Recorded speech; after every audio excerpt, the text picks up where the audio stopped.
Hello everyone. Daily current affair series में आज हम लोग देखेंगे 13 से 15 जुलाई 2023 के करंट अफेयर। तो आते हैं आज के पहले करंट अफेयर पे। 68 जिलों के जिला कलेक्टरों और 9 सचिवों को किस कार्य के लिए भूमि सम्मान प्रदान किया जाएगा। यहाँ पे मैं ऑप्शन नहीं पढ़ रहा, सीधे आंसर बताते हुए चल रहा हूँ। ऑप्शन ए आपका यहाँ पे सही आंसर हो जाएगा। भूमि अभिलेखों के डिजिटलीकरण की संतृप्ति के लिए for saturation of digitalization of land records 68 जिलों के जिला कलेक्टरों और 9 सचिवों को किस कार्य के लिए भूमि सम्मान प्रदान किया जाएगा। तो ऑप्शन ए आपका यहाँ पे सही आंसर होगा, for saturation of digitalization of land records. Option A आपका यहाँ पे सही आंसर होगा। अब कुछ इंपॉर्टेंट पॉइंट यहाँ से देख लेते हैं। The president of India will present the Bhumi Samman 2023 to 9 state secretary and 68 district collector along with their team who have excelled in achieving saturation of the core component of किसका core component digital India land records modernization programme, short में इसे बोलते हैं DILRMP। तो आपको यहाँ से याद क्या रखना है, DILRMP का विस्तार क्या है, digital India land records modernization programme. तो ये पॉइंट आपको याद रखना है। इसके अलावा श्री गिरिराज सिंह ने कहा जो भूमि सम्मान स्कीम है is a fine example of centre state cooperative federalism based on trust and partnership. तो आपसे एग्जाम में पूछ सकता है कि जो भूमि सम्मान स्कीम है किसका एग्जाम्पल है। It is a fine example of centre state cooperative federalism based on trust and partnership. तो इस पॉइंट को भी आपको याद रखना है। इसके अलावा जो तीसरा पॉइंट आपको याद रखना है, जो डिपार्टमेंट ऑफ लैंड रिसोर्सेज है इनका टारगेट है to achieve 100% saturation of the core components of digitalization of land records in all the district of the country by 31 March 2024। तो ये 3 पॉइंट आपको यहाँ से याद रखना है। अगले क्वेश्चन पे आते हैं।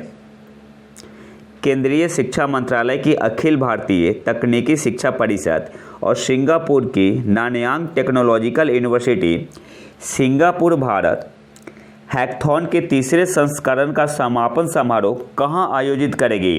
तो सही आंसर यहाँ पे होगा ऑप्शन डी, IIT गांधीनगर। केंद्रीय शिक्षा मंत्रालय की अखिल भारतीय तकनीकी शिक्षा परिषद और सिंगापुर की Nanyang technological university Singapore Bharat hackathon के तीसरे संस्करण का समापन समारोह कहाँ आयोजित करेगी। तो ऑप्शन डी आपका यहाँ पे सही आंसर होगा, IIT गांधीनगर में। अगले क्वेश्चन पे आते हैं। भारत और किस देश के बीच द्विपक्षीय संयुक्त सैन्य अभ्यास नोमैडिक एलिफेंट होता है। तो सही आंसर होगा भारत और मंगोलिया के बीच। और इस बार इसका 15वां एडिशन हो रहा है। कहाँ पे, उलन बतर मंगोलिया में। ठीक है, तो याद क्या क्या रखना है, नोमैडिक एलिफेंट किन दो देशों के बीच द्विपक्षीय संयुक्त सैन्य अभ्यास है। तो भारत और मंगोलिया के बीच। इस बार इसका 15वां एडिशन हो रहा है। कहाँ पे, मंगोलिया में, उलन बतर। इसके अलावा आपको क्या याद रखना है यहाँ पे, तो नहीं इतना, हाँ कब से कब तक होगा, 17 जुलाई से 31 जुलाई तक। ठीक है, अगले क्वेश्चन पे आते हैं। अबू धाबी में किस IIT का पहला परिसर स्थापित करने के लिए समझौता ज्ञापन पर हस्ताक्षर किए गए। तो सही आंसर होगा IIT दिल्ली। और IIT मद्रास ने कहाँ अपना परिसर स्थापित किया है, आपको इसका आंसर कमेंट बॉक्स में बताना है। इसके अलावा 3 पॉइंट याद रखो आप। इंडिया और UAE के बीच जो एग्रीमेंट साइन हुआ है, तो एक तो हुआ है the signing of a MOU for the establishment of a framework to promote the use of local currency.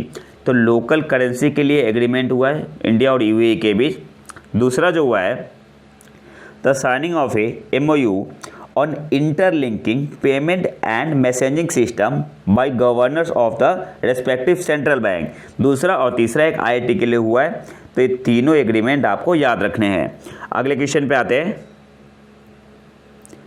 जून 2023 में भारत का कुल निर्यात माल और सेवाएं संयुक्त मर्चेंडाइज एंड सर्विसेज कंबाइंड अनुमानित है। तो सही आंसर यहाँ पे क्या होगा, ऑप्शन ए आपका यहाँ पे सही आंसर होगा 60.09 बिलियन अमेरिकी डॉलर। जून 2023 में एस्टिमेटेड है भारत का टोटल एक्सपोर्ट माल और सेवाएं संयुक्त अनुमानित है? तो ऑप्शन ए आपका यहाँ पे सही आंसर हो जाएगा 60.09 बिलियन अमेरिकी डॉलर। इसके अलावा आपको याद क्या रखना है, अच्छा अगर जून 2022 से कंपेयर करें तो ये निगेटिव ग्रोथ हुआ है, ठीक है, कितना -13.16% से, ठीक है, अगर जून 2022 से कंपेयर करें तो। अब यहाँ से कुछ इंपॉर्टेंट पॉइंट तो है नहीं वैसे, आप यहाँ पे देख लो टोटल जो एक्सपोर्ट है आपका वो कितना है 60.09 USD, और इधर जो डाटा है जून 2022 का है, और इंपोर्ट कितना है 68.98, और जून 2022 में कितना था इंपोर्ट 80.12 80.12, और ट्रेड बैलेंस से पूछ सकता है तो ट्रेड बैलेंस कितना है, तो जाहिर सी बात है ट्रेड बैलेंस कम होगा, -8.89 जून 2023 में, और जून 2022 में कितना था -10.92। तो बस ये 3 पॉइंट एक्सपोर्ट, इंपोर्ट और ट्रेड बैलेंस याद रखो। अगले क्वेश्चन पे आते हैं। कोयला मंत्रालय ने 100 मिलियन टन कोयले का कोयला गैसीकरण कोयल गैसिफिकेशन प्राप्त करने का लक्ष्य रखा है, कब तक का? तो सही आंसर यहाँ पे को ऑप्शन सी 2030 तक, 2030 तक। अगले क्वेश्चन पे आते हैं। अच्छा एक्स्ट्रा करंट अफेयर है, रक्षा मंत्रालय और FSSAI ने सशस्त्र बलों के बीच बाजरा के उपयोग और स्वस्थ भोजन प्रथाओं को बढ़ावा देने और सुरक्षित और पौष्टिक भोजन सुनिश्चित करने के लिए समझौता ज्ञापन पर हस्ताक्षर किए। अच्छा इंपॉर्टेंट है, पूछ सकते हैं एग्जाम में। अगले क्वेश्चन पे आते हैं। सागर संपर्क क्या है? तो ऑप्शन ए आपका यहाँ पे सही आंसर होगा। यह एक स्वदेशी differential global navigation satellite system है। तो सागर संपर्क क्या है? यह एक स्वदेशी differential global navigation satellite system है। ऑप्शन ए आपका यहाँ पे सही आंसर होगा। अगले क्वेश्चन पे आते हैं। किस राज्य में पुरातत्वविदों ने एक सोने की नथ, एक हड्डी का बिंदु और एक कारेलियन मनका का पता लगाया है? तो ऑप्शन बी आपका यहाँ पे सही आंसर होगा, तमिलनाडु में। संगमेश का है, किस राज्य में पुरातत्वविदों ने एक सोने की नथ, एक हड्डी का बिंदु और एक कारेलियन मनका का पता लगाया है? तो ऑप्शन बी आपका यहाँ पे सही आंसर होगा, तमिलनाडु में। अगले क्वेश्चन पे आते हैं। कौन सा शहर संयुक्त राष्ट्र उच्च स्तरीय राजनीतिक मंच का मेजबान है? तो ऑप्शन डी आपका यहाँ पे सही आंसर होगा, न्यूयॉर्क। अगले क्वेश्चन पे आते हैं।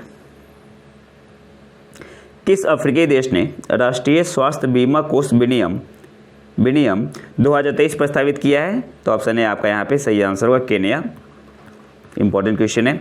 किस अफ्रीकी देश ने राष्ट्रीय स्वास्थ्य बीमा कोष विनियम 2023 प्रस्तावित किया है? तो ऑप्शन ए आपका यहाँ पे सही आंसर होगा, केन्या ने। अगले क्वेश्चन पे आते हैं। कौन सा देश आर्टिफिशियल इंटेलिजेंस के खतरों पर यूएनएससी की पहली बैठक आयोजित कर रहा है? तो ऑप्शन सी आपका यहाँ पे सही आंसर होगा, यूके, ग्रेट ब्रिटेन। कौन सा देश आर्टिफिशियल इंटेलिजेंस के खतरों पर यूएनएससी की पहली बैठक आयोजित कर रहा है? तो ऑप्शन सी आपका यहाँ पे सही आंसर होगा, यूके। अगले क्वेश्चन पे आते हैं। विदेश मंत्री एस जयशंकर कहाँ से राज्यसभा के लिए नामांकन दाखिल करेंगे?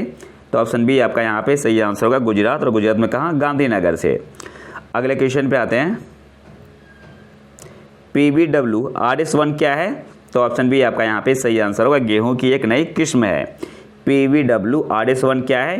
तो ऑप्शन बी आपका यहाँ पे सही आंसर होगा, गेहूं की एक नई किस्म है। और इसे डेवलप किसने किया है? पंजाब एग्रीकल्चरल यूनिवर्सिटी ने, ऑप्शन PAU ने। अगले क्वेश्चन पे आते हैं। बाकी यहाँ पे डिटेल में गिवन है, ठीक है। PDF मैंने ऑलरेडी टेलीग्राम पे डाल दिया, आप वहाँ पे देख सकते हैं।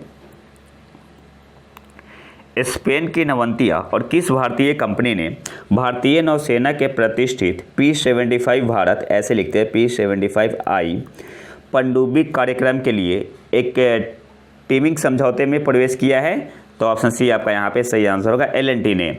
स्पेन की नवंतिया और L&T ने भारतीय नौसेना के प्रतिष्ठित P-75I या P-75 भारत पनडुब्बी कार्यक्रम के लिए एक समझौते में प्रवेश किया है। ऑप्शन सी आपका यहाँ पे सही आंसर होगा। अगले क्वेश्चन पे आते हैं। किस संस्थान के शोधकर्ताओं ने ऑस्ट्रियो एचरनेट नामक EI आधारित फ्रेमवर्क ढांचा विकसित किया है? तो ऑप्शन डी आपका यहाँ पे सही आंसर हो जाएगा, IIT गुवाहाटी ने। किस संस्थान के शोधकर्ताओं ने ऑस्ट्रियो एचरनेट नामक EI आधारित फ्रेमवर्क विकसित किया है? तो ऑप्शन डी आपका यहाँ पे सही आंसर होगा, IIT गुवाहाटी ने। अच्छा, एक करेगा क्या? ऑस्टियो HR नेट यह प्रेडिक्ट करेगा knee osteoarthritis from x ray image. तो इस पॉइंट को भी आपको याद रखना है। अगले क्वेश्चन पे आते हैं, शेड्यूल M क्या है? तो ऑप्शन ए आपका यहाँ पे सही आंसर होगा। शेड्यूल M क्या है? ये पार्ट है किसका? ड्रग्स एंड कॉस्मेटिक एक्ट 1940 का। शेड्यूल M क्या है? Part of drugs and cosmetic act 1940।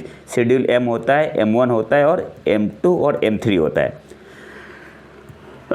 अगले क्वेश्चन पे आते हैं, डीपी बिल का विस्तार क्या है जिसे हाल ही में कैबिनेट ने मंजूरी दी है? ठीक है, आपको बताना है डीपी बिल का मतलब क्या है।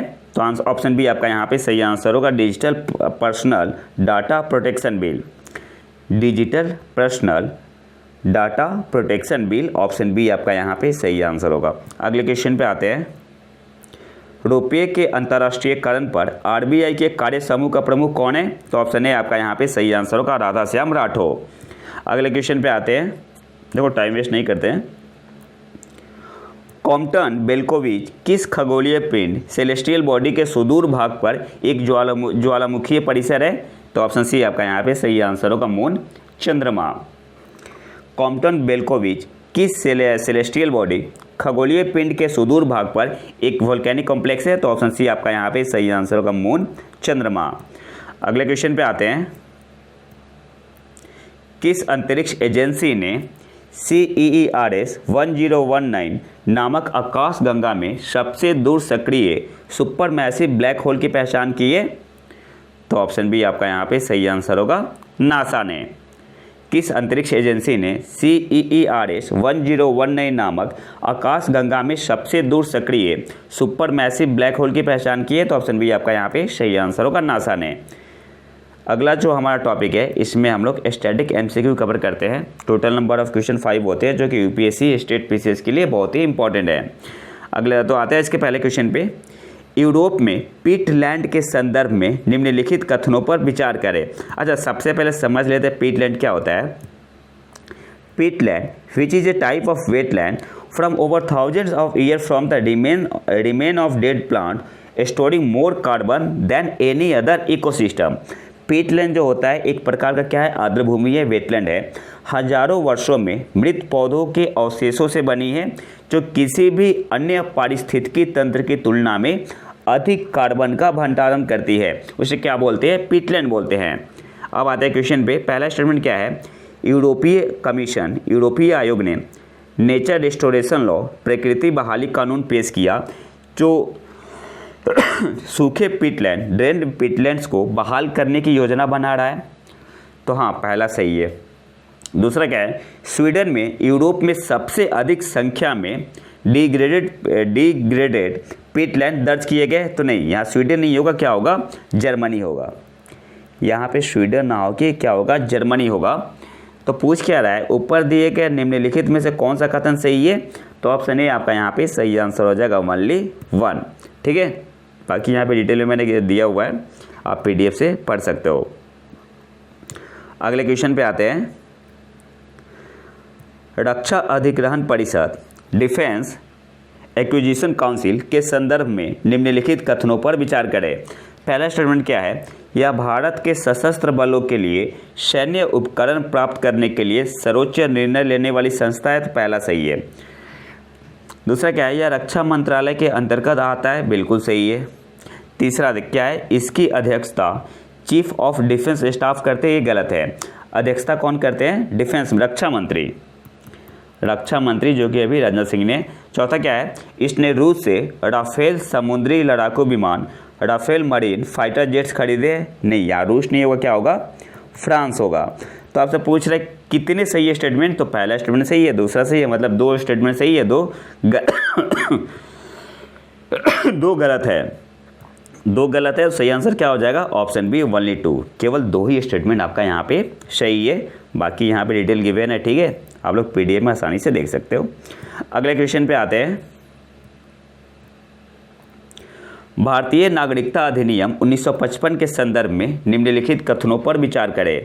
पहला क्या है, यदि किसी व्यक्ति के पास कभी भारतीय पासपोर्ट रहा है और उसने किसी दूसरे देश का पासपोर्ट प्राप्त किया है तो उन्हें तुरंत अपना भारतीय पासपोर्ट सरेंडर करना होगा। बिल्कुल सही है, पहला आपका सही है।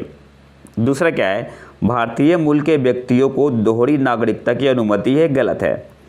भारतीय नागरिकता अधिनियम 1955 के अनुसार भारतीय मूल के व्यक्तियों को दोहरी नागरिकता की अनुमति नहीं है, तो ये गलत हो गया। तीसरा क्या है, 2014 के बाद से केरल लगातार सबसे अधिक संख्या में सरेंडर किए गए पासपोर्ट वाले राज्यों की सूची में शीर्ष पर है, तो यहाँ पे केरल ना हो, ये क्या होगा, गोवा होगा, गोवा होगा।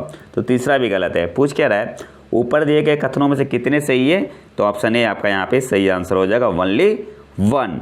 ठीक है, अगले क्वेश्चन पे आते हैं।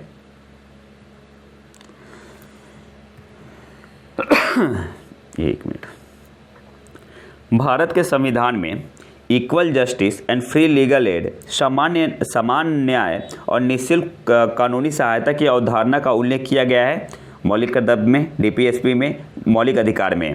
आपको बताना है नीचे दिए गए कोड का उपयोग करके सही उत्तर चुने। अब देखो, जो equal justice and free legal aid है किसमें, आपका डीपीएसपी के अंतर्गत आता है। कौन से आर्टिकल में, आर्टिकल 39 है। कौन से पार्ट में, पार्ट 4 में। तो ऑप्शन डी आपका यहाँ पे सही आंसर हो जाएगा, सही आंसर हो जाएगा 2 ओनली। और आज के आखिरी क्वेश्चन पे आते हैं। Carbon capture and storage, CCS बोलते हैं शॉर्ट में, कार्बन कैप्चर और भंडारण के संदर्भ में निम्नलिखित कथनों पर विचार करें। पहला क्या है, यह कार्बन को पकड़ने और उसे पृथ्वी के ऊपर फंसाने का तरीका है। It is a way to catch carbon and trap it above the earth, गलत है। यहाँ पे एबव नहीं होगा, बीनीथ होगा। ठीक है, बीनीथ होगा, तो पहला गलत हो गया। दूसरा क्या है, यह वातावरण में कार्बन डाइऑक्साइड के स्तर को कम करता है। अब देखो यहाँ पे मैं क्या बोल रहा हूँ, it is a way to catch carbon and trap it beneath the earth. ठीक है, पृथ्वी के नीचे। तो जब कार्बन डाइऑक्साइड को स्टोर करेगा ये बीनीथ द अर्थ, तो जाहिर सी बात है यह CO2 के स्तर को क्या करेगा, बढ़ाएगा ना कि कम करेगा। तो आपका सेकंड भी गलत हो गया। तो पूछ क्या रहे कौन सा सही है, नीदर 1 नॉर 2, ऑप्शन डी आपका यहाँ पे सही आंसर होगा। ठीक है, यहाँ पे डिटेल गिवन है। जो कार्बन कैप्चर एंड स्टोरेज होता है CCS, यह क्या करता है, is a way to catch carbon and trap it beneath the earth. ये डिफरेंट होता है किससे, CDR से। CDR का मतलब क्या हुआ, कार्बन डाइऑक्साइड रिमूवल। ही क्या करता है, कार्बन को सक करता है आउट ऑफ द एटमॉस्फेयर। ठीक है, और यहाँ पे जो CO2 लेवल होता है ना वो कम होता है। तो ये तो था हमारा आज का लेक्चर। अगर आपको इसका PDF चाहिए तो आप हमारे टेलीग्राम चैनल प्रतीक IQ को ज्वाइन कर सकते हैं। और अगर वीडियो पसंद है तो लाइक करें और चैनल को सब्सक्राइब जरूर कर लें। मिलते हैं नए वीडियो में नए टॉपिक के साथ, तब तक के लिए नमस्कार, जय हिंद।